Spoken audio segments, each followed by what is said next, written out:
Shalom, Assalamualaikum warahmatullahi wabarakatuh. Om Swastiastu, Namo Buddhaya, Salam Kebajikan.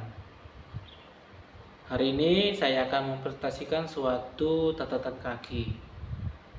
Sebelum itu, izin memperkenalkan diri dulu.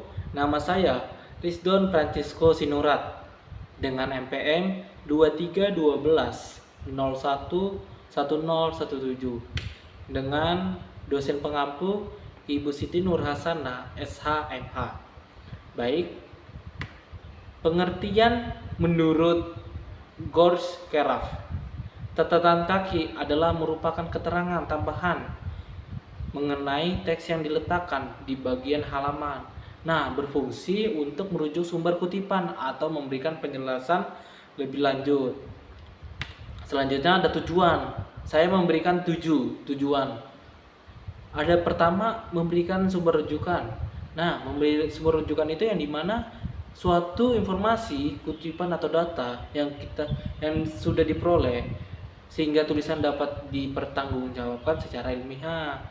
Nah, yang kedua, membuktikan keaslian dan keabsahan argumen. Bahwasannya footnote membuktikan bahwa argumen tersebut benar dan didasarkan pada literatur atau sumber yang sah. Nah, yang ketiga, menghindari plagiat, yang dimana nama seseorang yang menulis dan kita tidak menulisnya, dan malah kita menulis nama kita sendiri, malah bahwasanya itu adalah tulisan kita, itu merupakan suatu plagiat. Yang keempat, memberikan penjelasan tambahan.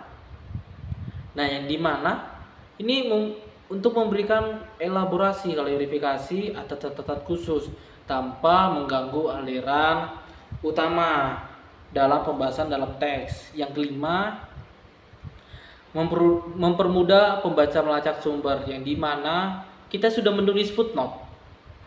Nah, ada suatu pembaca yang ingin mendalami suatu materi yang kita tulis dan mereka melihat ada footnote. Nah, setelah mereka lihat bahwasanya footnote itu terbuka dan bisa memperdalami lagi. Jadi terus yang keenam, menunjukkan kekuatan metodologi penulisan, yang dimana footnote menegaskan bahwa tulisan dibuat dengan metode ilmiah yang sistematis. Yang ketujuh, meringankan beban teks utama. Jadi informasi tambahan yang tidak wajib ada di dalam teks utama dapat dipindahkan ke catatan kaki agar tulisan tetap efektif. Selanjutnya ada 3 macam dalam catatan kaki, yaitu ada sumber referensi, yaitu merupakan sumber rujukan dari kutipan data atau pendapat. Yang kedua, ada sumber penjelasan, memberikan penjelasan tambahan, klarifikasi, konsep atau informasi pendukung yang tidak muat di teks utama. Terus ada yang ketiga, gabungan keduanya antara sumber referensi dan sumber penjelasan. Contoh dari macam-macam ketiga itu, misal saya membuat suatu kalimat, penegakan suatu hukum tidak hanya tergantung pada aparat tetapi juga pada budaya hukum di dalam masyarakat. Misalnya di suatu jurnal, yaitu misalnya Rizdown Francisco Sinurat, faktor-faktor yang mempengaruhi penegakan hukum.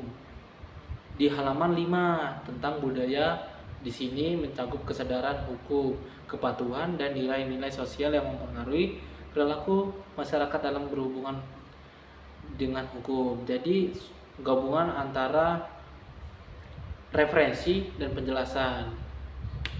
Nah, yang singkatan dari footnote ada 3. Yang pertama, ibid, singkatan dari ibidem, yang dimana digunakan ketika mengutip sumber yang persis dengan kutipan langsung di atasnya. Jadi habis kutipan pertama, misalnya Rizdown Francisco Sinurat menjelaskan suatu hukum dan di halaman 1. Selanjutnya di bawahnya ada paragraf lagi, selanjutnya masih sama, footnote-nya sama, jadi disebut ibid.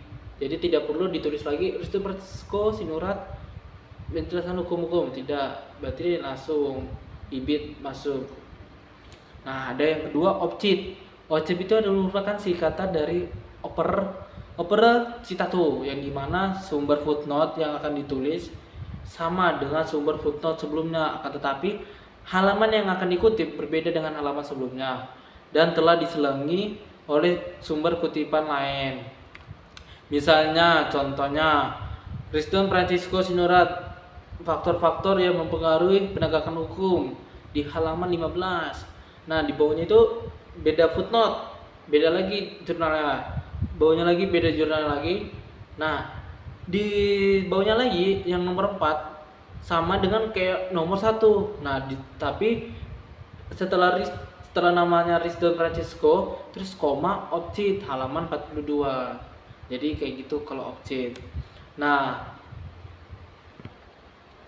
selanjutnya ada locit, singkatan dari logo citato, yang dimana kutipan yang dibuat itu sumbernya dan halamannya sama dengan kutipan sebelumnya, tetapi diselingi dengan satu atau beberapa kutipan. Contoh misalnya, Riston Francisco Sinorat menjelaskan faktor-faktor yang mempengaruhi penegakan hukum di halaman 15. Nah, selanjutnya di bawahnya itu ada footnote berbeda, terus yang di nomor 4 itu merupakan kan footnote-nya kembali lagi ke 1, tapi setelah nama kita di koma langsung ditulis locit.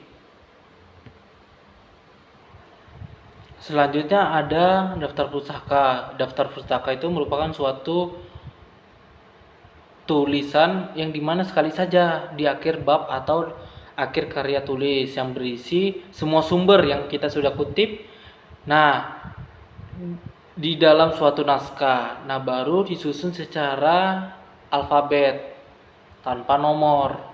Jadi pertama itu kayak buku, terus ada peraturan perundang-undangan, misalnya kalau ada sumber online, sumber lainnya.